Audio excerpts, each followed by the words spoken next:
എന്താണ് ധർമ്മസ്ഥല? ഇപ്പോൾ ഫുള്ള് ധർമ്മസ്ഥലയെ പറ്റിയുള്ള ന്യൂസാണ് നമ്മൾ കേൾക്കുന്നത്. കർണാടകയിലെ ഒരു ഗ്രാമമാണ് ധർമ്മസ്ഥല. അവിടുത്തെ ക്ഷേത്രമാണ് ധർമ്മസ്ഥല മഞ്ജുനാഥ ക്ഷേത്രം. 800 വർഷം പഴക്കമുള്ള ക്ഷേത്രമാണ് അത്. ആ ക്ഷേത്രത്താൽ ചുറ്റപ്പെട്ട് കിടക്കുന്ന ഒരു ഗ്രാമമാണ് ധർമ്മസ്ഥല. ഒരുപാട് ആളുകൾ വന്ന് പ്രാർത്ഥിക്കുന്ന ഒരു സ്ഥലമായിരുന്നു ധർമ്മസ്ഥല കഴിഞ്ഞ ആഴ്ച വരെ. എന്നാൽ ഇന്ന് ക്ഷേത്രത്തെ മുഖംമൂടിയാക്കി ക്ഷേത്രത്തിൻ്റെ മറവിൽ നടക്കുന്ന പല വൃത്തികെട്ട കാര്യങ്ങളും അവിടുത്തെ മുൻ ശുചീകരണ തൊഴിലാളിയുടെ വെളിപ്പെടുത്തലിലൂടെ പുറത്തു വന്നിരിക്കുകയാണ്. ജൈനമതസ്ഥനായ ഒരു കുടുംബമാണ് പണ്ട് മുതലേ ക്ഷേത്രം നടത്തുന്നത്. അവിടുത്തെ ആളുകളിൽ ഭൂരിഭാഗം പേരും ഈ വിഭാഗത്തിൽപ്പെട്ട കടുത്ത വിശ്വാസികളാണ്. കോളേജുകളും സ്കൂളുകളും ആശുപത്രികളും എല്ലാം പണ്ടേ ഇവരുടെ കീഴിൽ ഇവർ സ്ഥാപിച്ചതാണ്.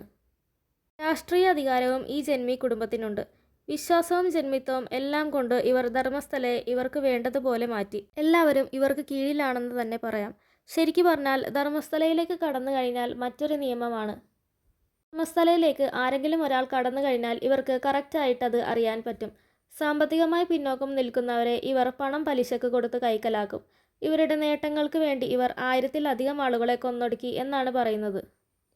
അത് ഉറപ്പാക്കുന്നതാണ് മുൻ ശുചീകരണ തൊഴിലാളിയുടെ വെളിപ്പെടുത്തൽ.